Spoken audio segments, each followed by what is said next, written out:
Muchos hijos creen que llevar a sus padres a un asilo es lo mejor, un lugar seguro, con atención y compañía. Pero lo que casi nadie cuenta es lo que realmente sucede dentro. Historias de ancianos que cambian la calidez de su hogar por pasillos fríos, que pierden su rutina, sus gustos y hasta su identidad. Y con el tiempo, muchos de ellos llegan a decir, si lo hubiera sabido, nunca habría venido aquí. En este video vas a descubrir 6 verdades crueles que casi nadie se atreve a decir sobre la vida en un asilo. Verdades que pueden cambiar la forma en que entiendes la vejez y que se vuelven cada vez más duras a medida que avancemos. La última es la más impactante de todas. Quédate hasta el final, porque lo que vas a escuchar hoy puede abrirte los ojos para siempre. Y dime en los comentarios, ¿de qué ciudad o país nos estás viendo ahora mismo? Me encantará leerte y saber hasta dónde llega esta comunidad. Número 1. El silencio que reemplaza las voces familiares. El cerebro humano no está diseñado para vivir en silencio prolongado.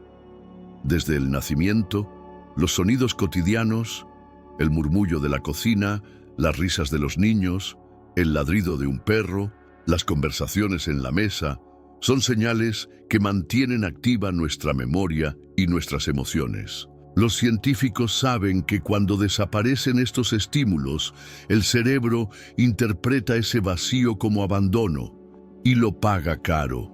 Mayor riesgo de depresión, pérdida de memoria más acelerada y un envejecimiento emocional que llega mucho antes de lo esperado. Doña Carmen, de 83 años, lo vivió en carne propia. En su casa de barrio, aunque ya no trabajaba, seguía sintiéndose parte de la vida. Escuchaba los pregones del mercado cercano, la radio con música ranchera en la sala y, sobre todo, las carcajadas de sus nietos corriendo de un lado a otro. Pero cuando entró al asilo, el contraste fue brutal. Los pasillos eran impecables y mudos. El único sonido era la televisión encendida con volumen bajo, transmitiendo programas que a nadie interesaban. Carmen empezó a pasar horas mirando por la ventana, sin ganas de hablar. En pocos meses olvidaba detalles de las historias que antes contaba con tanto entusiasmo. Mi casa tenía ruido, pero era ruido de amor, murmuraba con lágrimas. Don Ernesto, de 79 años, tomó otro camino. También llegó a un asilo después de la muerte de su esposa y sintió ese mismo vacío en los primeros días. Pero su hija hizo algo distinto. Grabó mensajes de voz diarios de los nietos, con saludos, canciones inventadas y hasta chistes. Ernesto los escuchaba cada mañana en una pequeña radio y de inmediato su rostro cambiaba. En lugar de silencio, su cuarto estaba lleno de voces conocidas. Volvió a sonreír, a conversar con los demás y hasta a organizar pequeñas tertulias con música. No estoy en mi casa, pero sus voces me la traen, decía con orgullo. El mensaje es claro. El silencio no es neutro, es destructor. Si visitas a un ser querido en un asilo, no llegues con las manos vacías. Lleva música, graba conversaciones, cuenta historias, porque esas voces pueden ser la diferencia entre un día vacío y un día lleno de vida. Si crees que la soledad también se escucha, suscríbete al canal y deja tu like ahora mismo, porque lo que descubrirás en el número 2 es aún más duro. El instante en que ya no puedes decidir ni cuándo dormir, ni qué comer, ni cómo vivir. Número 2. La rutina impuesta que mata la voluntad. El ser humano necesita sentir que tiene el control de su vida. Elegir qué comer, cuándo dormir, a qué hora levantarse, son decisiones pequeñas que sostienen nuestra dignidad. Pero en muchos asilos, todo está definido por horarios rígidos y reglas colectivas. La ciencia lo confirma. Cuando el cerebro pierde la capacidad de decidir, se activa una sensación de indefensión aprendida, un estado en el que la persona se convence de que ya no tiene poder sobre nada.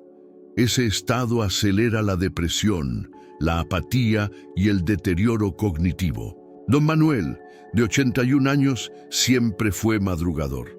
Le gustaba levantarse antes del amanecer, preparar su café cargado y leer el periódico en silencio. En el asilo, descubrió que eso ya no era posible. Las luces se apagaban a la misma hora para todos, el café era aguado y el periódico llegaba tarde. Su vida ya no le pertenecía. En pocos meses se volvió más callado. Dejó de interesarse por las noticias y repetía con resignación: «Ya no mando ni en mis mañanas». Su mundo interior se apagaba con cada regla que lo anulaba. Doña Isabel, de 77 años, vivió algo distinto. Aunque también entró a un asilo, pidió que le permitieran guardar un espacio propio en su habitación. Un rincón con su mesa de costura, donde podía decidir cuándo bordar, qué telas usar y cuánto tiempo dedicarle. Los cuidadores aceptaron, y esa pequeña libertad hizo una gran diferencia. Isabel mantenía su rutina personal. Se sentía útil y orgullosa de seguir creando. Decía sonriente: «No puedo elegir todo, pero todavía elijo quién soy». El consejo es simple pero poderoso. Si un ser querido está en un asilo, procura que conserve espacios de decisión, aunque sean pequeños. La voluntad se alimenta con esas elecciones diarias. Y si estás de acuerdo en que la dignidad empieza por decidir, escribe aquí abajo el número 2 en los comentarios. Quiero saber quién está siguiendo este video hasta el final. Pero no te vayas, porque el número 3 toca un golpe aún más doloroso. Cuando el cuerpo deja de ser cuidado con respeto y empieza a ser tratado como un objeto más. Número 3. La dignidad física que desaparece en el cuidado apurado. Cuidar el cuerpo de una persona mayor no es solo cuestión de higiene o de medicina, es también un acto de respeto. Pero en muchos asilos, la falta de tiempo y el exceso de rutina transforman los cuidados básicos. Baños, cambios de ropa, alimentación, en procesos fríos y automáticos. La ciencia muestra que cuando el cuerpo es tratado sin dignidad, el cerebro libera más hormonas de estrés, lo que aumenta la presión arterial, debilita el sistema inmune y genera una sensación profunda de despersonalización. La persona deja de sentirse alguien y empieza a sentirse algo. Doña Rosa, de 84 años, lo sintió en carne propia. Siempre había sido una mujer coqueta, orgullosa de su cabello bien peinado y de su perfume floral. Pero en el asilo la bañaban con prisa, le cortaron el cabello sin preguntarle y rara vez le daban tiempo de arreglarse. En pocos meses dejó de mirarse al espejo, su autoestima se desplomó y comenzó a repetirse a sí misma: «Ya no soy yo, solo soy un cuerpo viejo que limpian». Su salud se deterioró junto con su espíritu. Don Luis, de 78 años, vivió lo contrario, aunque también dependía de ayuda diaria. En su asilo, los cuidadores le preguntaban cómo prefería su baño. Le ponían su loción favorita después de vestirse y hasta le dejaban elegir entre 2 camisas. Eran pequeños gestos, pero enormes para él. Luis decía con orgullo: «Sigo siendo Don Luis, no un número más en la lista». Esa dignidad, reflejada en lo físico, lo mantenía con mejor ánimo, más dispuesto a conversar y con una salud más estable. El consejo es claro: la dignidad no se mide por grandes lujos, sino por pequeños gestos de respeto. Un peinado, una prenda elegida, un perfume familiar pueden mantener viva la identidad de una persona. Si crees que ningún anciano debería perder ese derecho, comparte este video con alguien de tu familia. Puede abrir una conversación que muchos evitan, pero que es necesaria. Y quédate aquí, porque el número 4 es todavía más cruel. Habla de cuando las visitas ocurren, pero dejan al corazón sintiéndose más vacío que antes. Número 4. El tiempo contado de las visitas. Para muchos ancianos, las visitas son el único momento de conexión real con su familia. Pero cuando esas visitas son rápidas, distraídas o cargadas de prisa, el efecto no es alivio, sino un vacío aún más profundo. La psicología demuestra que la atención superficial genera más dolor que la ausencia total, porque el cerebro percibe el contraste entre lo que se espera, afecto genuino, y lo que se recibe, presencia apurada. Ese contraste puede disparar sentimientos de abandono y aumentar el riesgo de depresión severa. Don Arturo, de 85 años, esperaba toda la semana la visita de su hijo. Preparaba historias para contarle, sacaba una libreta con recuerdos. Pero cuando llegaba el día, el hijo pasaba apenas 15 minutos mirando el celular, preguntando rápido cómo estaba y saliendo con la frase de siempre: «Nos vemos la próxima semana, papá». Para Arturo, cada visita se convertía en un recordatorio de que ya no era prioridad. Con el tiempo dejó de hablar, rechazaba la comida y pasaba los días sentado en silencio, mirando la puerta. Doña Mercedes, de 80 años, tuvo otra experiencia. Sus hijos vivían lejos, pero cada uno se turnaba para hacer videollamadas diarias. No eran largas, a veces solo 10 minutos, pero eran genuinas. Le mostraban a los nietos, le pedían recetas, le preguntaban consejos. Mercedes decía: «Esos minutos me devuelven la vida porque siento que sigo siendo parte de la familia». Su ánimo era otro. Participaba en actividades, mantenía la memoria activa y transmitía alegría a quienes la rodeaban. El consejo es simple: no se trata de cuánto tiempo visitas, sino de la calidad de ese tiempo. Una mirada a los ojos, una conversación sincera o un recuerdo compartido valen más que horas de presencia distraída.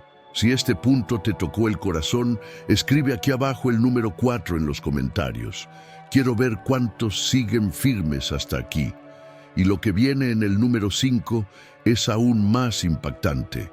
Cuando, rodeado de personas, descubres que la soledad puede ser más fuerte que nunca. Número 5. La soledad disfrazada de compañía. Mucha gente cree que en un asilo no hay lugar para la soledad, porque siempre hay otros residentes, cuidadores y actividades. Pero la realidad es más cruel. Puedes estar rodeado de personas y sentirte completamente solo. La neurociencia demuestra que la soledad no depende de la cantidad de gente a tu alrededor, sino de la calidad de los vínculos. Y cuando esos lazos son superficiales o forzados, el cerebro interpreta esa desconexión como abandono, elevando los niveles de cortisol y debilitando el sistema inmune. Doña Teresa, de 84 años, lo comprobó. Al llegar al asilo, pensó que encontraría nuevas amistades. Imaginaba tardes de conversación, juegos de cartas, paseos en grupo, pero la mayoría de los residentes pasaban horas callados. Algunos apenas respondían y otros estaban demasiado enfermos para interactuar. Rodeada de gente, Teresa se sintió invisible. Su tristeza aumentó. Dejó de arreglarse como antes y repetía en voz baja: «Estoy acompañada, pero estoy sola». Don Javier, de 77 años, vivió lo contrario. Aunque también entró en un asilo, su familia y los cuidadores lo animaron a liderar un pequeño grupo de lectura. Cada semana reunía a 3 o 4 compañeros para leer cuentos y compartir recuerdos. Lo que empezó como un pasatiempo se transformó en la razón para levantarse cada mañana. «Aquí no me siento solo», decía Javier, «porque al menos un momento del día es mío y lo comparto de verdad». Esa iniciativa le devolvió energía, propósito y hasta mejoró su memoria. La enseñanza es clara: la soledad no se rompe con cantidad, sino con calidad. Una sola conversación sincera puede pesar más que decenas de saludos mecánicos. Si estás de acuerdo en que nadie debería sentirse invisible, comparte este video ahora mismo. Puede ser el empujón que una familia necesita para abrir los ojos. Y no te vayas, porque el número 6 es el más cruel de todos. Cuando no solo pierdes tu rutina o tus vínculos, sino que poco a poco se borra tu identidad y con ella el sentido de tu vida. Número 6. La pérdida de identidad que consume el alma. Lo más cruel de vivir en un asilo No siempre es la soledad ni la falta de visitas, es algo más profundo, la pérdida de identidad. La neurociencia explica que la memoria y la estabilidad emocional dependen de estímulos conectados con nuestra historia personal. Objetos, rutinas, aromas, fotos, música. Cuando esos elementos desaparecen, el cerebro pierde anclas y poco a poco la persona deja de reconocerse a sí misma.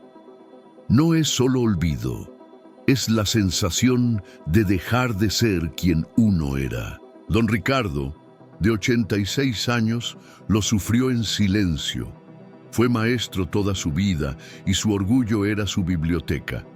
Pero en el asilo apenas pudo llevar una maleta con ropa. Su habitación blanca estaba vacía de recuerdos. En pocos meses ya no hablaba de sus clases, olvidaba los nombres de sus colegas y repetía: «Ya no soy don Ricardo, solo soy un viejo más». Era como si sin sus libros y sin su entorno, su identidad se hubiera evaporado. Doña Emilia, de 81 años, vivió algo distinto. Cuando entró al asilo, su familia llevó consigo sus álbumes de fotos, su máquina de coser y hasta un pequeño altar con la Virgen que siempre tenía en su casa. Cada día se sentaba a mirar las fotos con los nietos en las videollamadas. Cosía servilletas y contaba las historias detrás de cada prenda. Emilia decía: «Sigo aquí, sigo siendo yo, aunque el lugar sea distinto».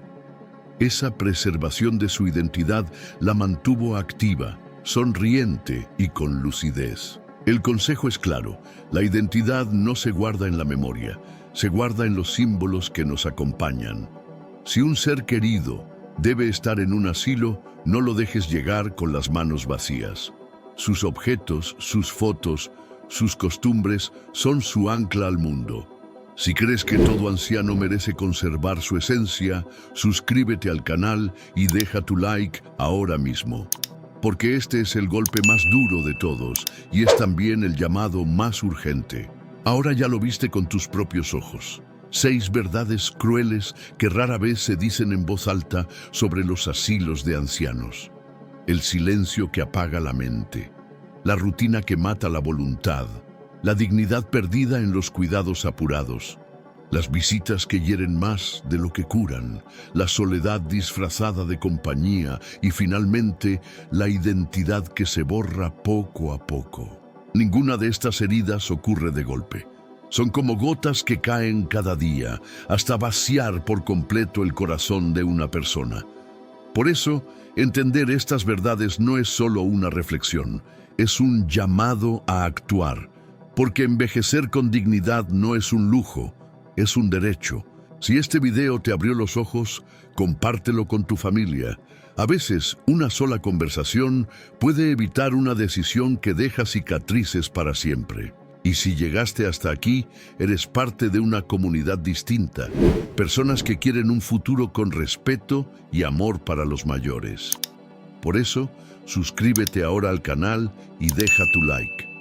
Nos ayudas a que esta voz llegue más lejos y a que más gente se dé cuenta de lo que está en juego. La vejez puede ser un tiempo de silencio y arrepentimiento, o un tiempo de amor y dignidad. Esa elección empieza hoy. Gracias por la compañía. Nos vemos en el próximo video.